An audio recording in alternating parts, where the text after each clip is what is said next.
Science की online कक्षा में आप सभी अभिभावकों एवं भैया बहनों का स्वागत एवं अभिनंदन। कक्षा 10वीं विषय विज्ञान, दिनांक 21 अगस्त 2020, वार शुक्रवार, पाठ 3 आनुवंशिकी। देखिए, आज पाठ 3 आनुवंशिकी स्टार्ट करने से पहले अपन ने अब से पहले अध्याय 1 का अपन ने विभिन्न प्रकार के वीडियो के माध्यम से मानव स्वास्थ्य पर पड़ने वाले कुप्रभावों के बारे में जानकारी की थी और प्रत्येक वीडियो के अंदर अपन ने एंड में जाकर के गृह कार्य की दृष्टि से बहुत सारे उसमें 5-6 प्रश्न लगभग रोज प्रश्नोत्तर अपन ने दिए और आशा है कि आप सभी भैया बहनों ने उन प्रश्नों को गृह कार्य कॉपी में किए होंगे। अब पाठ जो अपना 1 है उसके पाठ्य पुस्तक के जो पीछे के जो प्रश्नोत्तर हैं, मैं शायद समझता हूं कि उनको कराने का कोई औचित्य नहीं है, क्योंकि जब सभी भैया बहनों ने वीडियो में दिए गए गृह कार्यों को अगर आपने ठीक प्रकार से समय समय पर किए होंगे तो उन सभी प्रश्नों के उत्तर जो पाठ्य पुस्तक में आज जो प्रश्न अपन कराते हैं वो यहाँ पर नहीं कराएंगे, क्योंकि उन सब के उत्तर आपको पिछले वीडियो में किए गए गृह कार्यों के अंदर आपको मिल जाएंगे। तो आशा है कि आप सभी भैया बहनों ने ये गृह कार्य कर लिया होगा। अब आपसे निवेदन है कि आप है जो पाठ्य पुस्तक के जो पीछे के जो प्रश्न दे रखे हैं एक बार उनको आप स्वयं हल करें। तो पाठ 1 अपना पूरा हो गया है। पाठ 2 जो अपना जैविक प्रक्रिया वाला जो पाठ है, अपना दूसरा जो पाठ है, उसको आपने अध्याय 1 से पहले जून के महीने में लगभग हमारे वीडियो चल रहे थे, मई जून के महीने में, उसमें आपको हमने करा दिए गए, इसलिए अब यहाँ पर दोबारा नहीं होगा। आगे का आज अपन तीसरा अध्याय लेते हैं, पाठ 3 जो है आनुवंशिकी। आनुवंशिकी पाठ के अंदर अपन क्या पढ़ेंगे? देखिए कि इस वाले पाठ के अंदर पढ़ने से पहले कुछ यहाँ पर शब्द दिए हैं और उन शब्दों के बारे में जानकारी होना बहुत ही आवश्यक है। तो सबसे पहले आइए हम जानकारी करते हैं आनुवंशिकी लक्षण क्या होते हैं। देखिए, संतानों में क्या होता है, माता पिता के जो विभिन्न लक्षण होते हैं वो जीनों के माध्यम से, विभिन्न लक्षण कह दीजिए, गुण कह दीजिए, तो वो जीनों के माध्यम से एक पीढ़ी से दूसरी पीढ़ी में संचरित होते रहते हैं।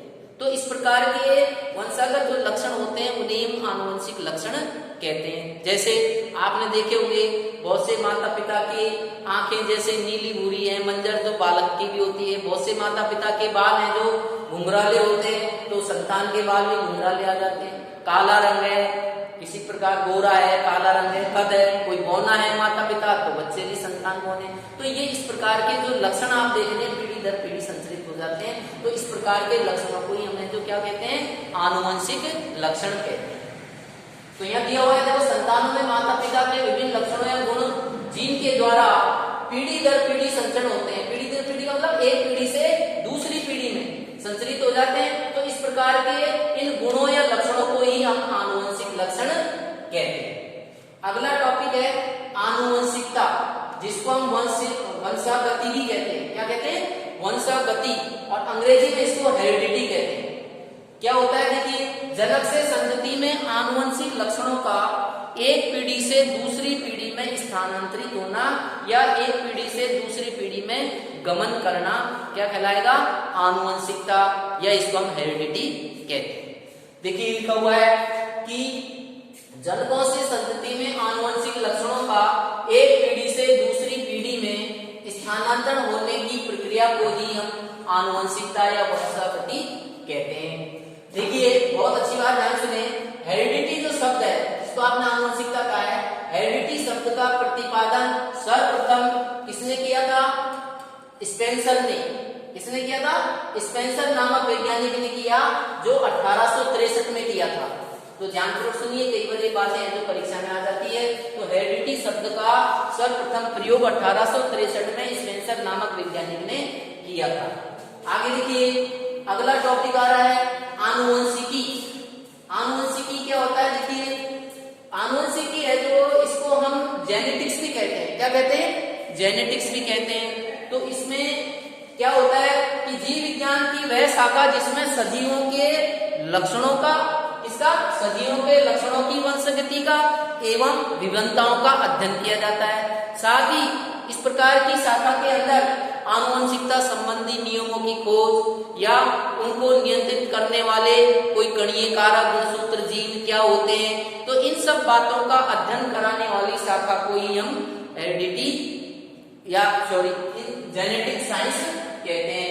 तो देखिए साफ लिखा आनुवंशिक या जेनेटिक साइंस क्या होता है, क्योंकि यह जीव विज्ञान की एक शाखा है। तो देखो लिखा है जीव विज्ञान की वह शाखा जिसमें सजीवों के लक्षणों की वंशगति का एवं विभिन्नताओं तथा आनुवंशिकता के नियमों का व उनको नियंत्रित करने वाले कारकों का अध्ययन किया जाता है, तो उसे ही हम आनुवंशिकी या फिर जेनेटिक साइंस कहते हैं।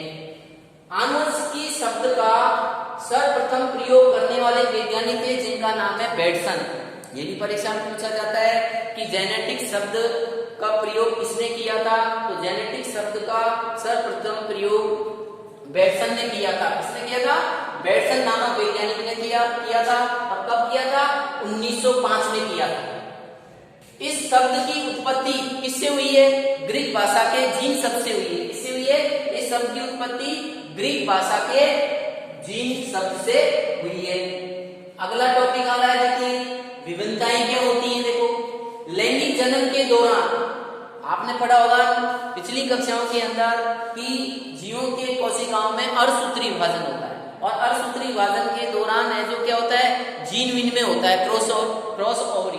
तो उसमें क्या है, गुणसूत्र पर जीन है जो क्रम से अदला बदली हो जाते हैं, तो उससे जीवों में या संतानों विभिन्नताएं आ जाती है। देखो लिख रखा है कि लैंगिक जन्म के दौरान जीन विनिमय होने के कारण एक ही जाति के सजीवों के मध्य परस्पर विभिन्नताएं पाई जाती है। यानी एक ही भैया बहन है जो समान नहीं होते गुणों में, लक्षणों में, उनमें निश्चित रूप से कुछ न कुछ विभिन्नताएं देखने को जरूर मिलती है। और ये विभिन्नताएं क्यों आती है?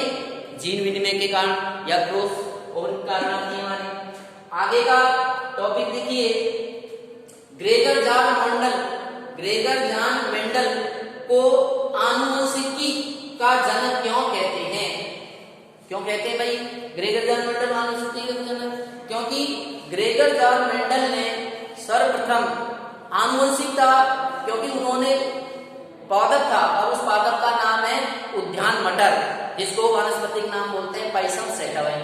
तो ग्रेगर जॉन मेंडल ने क्या किया था, उद्यान मटर पर एक प्रयोग किया, और यह प्रयोग जब उन्होंने किया तो उस संबंधी इन्होंने सर्वप्रथम आनुवंशिकता संबंधी नियमों की बुनियाद इन्होंने ही रखी थी।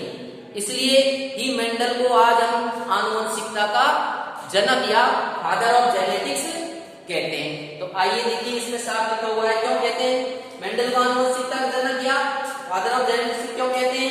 तो देखिए यह साफ लिखा हुआ है क्योंकि इन्होंने ही सर्वप्रथम उद्यान मटर पर प्रयोग कर आनुवंशिकता के बुनियादी नियमों की खोज करने के कारण ही आज हम मेंडल को आनुवंशिकता का जनक कहते हैं। तो इस प्रकार आज की वीडियो में ये छोटी मोटी जो शब्दावली अपन जो पढ़े हैं, क्योंकि आगे मेंडल के आनुवंशिकता संबंधी नियमों को पढ़ने से पहले ये शब्दावलियों के बारे में जानना बहुत जरूरी है, इसलिए आप इनको ठीक प्रकार से पढ़ें। आइए अब थोड़ा सा इस बात को जानने के लिए आपने कितना सीखा, क्या प्राप्त किया आपने, तो उसके लिए कुछ गृह कार्य कर रहे हैं। गृह कार्य से अपन मूल्यांकन हो जाएगा आप सभी का, तो ध्यान से सुनिए। आनुवंशिक पहला क्वेश्चन है हमारा, आनुवंशिकता एवं विभिन्नताओं के अध्ययन की शाखा को क्या कहते हैं।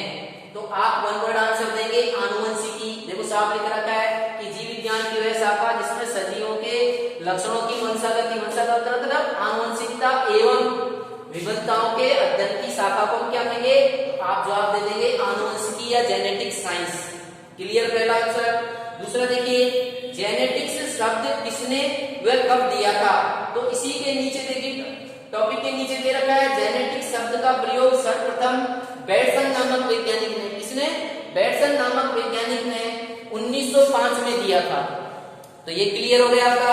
तीसरा क्वेश्चन देखिए मेंडल ने अपने प्रयोग किस पौधे पर किए थे। तो यहाँ साफ लिखा हुआ है मेंडल ने अपना जो प्रयोग है वो उद्यान मटर पर किया, अर्थात पाइसम सटाइवम में। तो आपका क्या जवाब हो जाएगा? उद्यान मटर पर प्रयोग किया था। आगे देखिए चौथा क्वेश्चन, आनुवंशिकी का जनक किसे कहते हैं, वह क्यों कहते हैं? इसमें दो बात पूछे। पहले तो ये बात बताइए कि मेंडल को आनुवंशिकता का जनक क्यों कहते हैं? क्योंकि मेंडल ने ही सर्वप्रथम आनुवंशिकता संबंधी नियमों की बुनियाद सर्वप्रथम इन्होंने ही रखी थी, इसलिए इनको हम आज आनुवंशिकता का जनक कहते हैं। लेकिन आप तो क्यों कहते हैं वो तो इस बात का जवाब होगा, लेकिन ये पूछ रहा है आनुवंशिकी का जनक किसे कहते हैं, तो किसको कहेंगे? दो बात। तो पहला बात क्या होगी? जॉन ग्रेगर मेंडल को कहते हैं। क्यों कहते हैं? क्योंकि आनुवंशिकता संबंधी नियमों की बुनियाद सर्वप्रथम इन्होंने ही रखी थी, इसलिए आनुवंशिकता का जनक कहते हैं। जो यहाँ पर दिया हुआ है आप पढ़ लेना टॉपिक के बाद, ग्रेगर जॉन मेंडल आनुवंशिकता का जनक क्यों कहते हैं, तो ये पूरा पढ़ लेना। अंतिम क्वेश्चन है हमारा पांचवा, देखिए आनुवंशिक लक्षणों का एक पीढ़ी से दूसरी पीढ़ी से संचरण क्या कहलाता है तथा इस शब्द का प्रतिपादन किसने किया? तो यहाँ भी दो बात पूछी गई, एक पीढ़ी से दूसरी पीढ़ी में आनुवंशिक गुणों का लक्षणों को पहुंचाना क्या कहलाएगा? यहाँ लिखा हुआ देखो आनुवंशिकता, या क्या कहेंगे? हेरिडिटी कहते हैं। क्या कहते हैं? हेरिडिटी। और इस शब्द को सर्वप्रथम किसने दिया? ये लिखा हुआ देखो, सर्वप्रथम स्पेंसर नामक वैज्ञानिक ने 1863 में इसको किया था। तो ये हमारे गृह कार्यों दृष्टि से प्रश्नोत्तर हो गए, आप सब भैया बहनों करना है। आज के वीडियो में इतना ही, इजाजत, नमस्कार।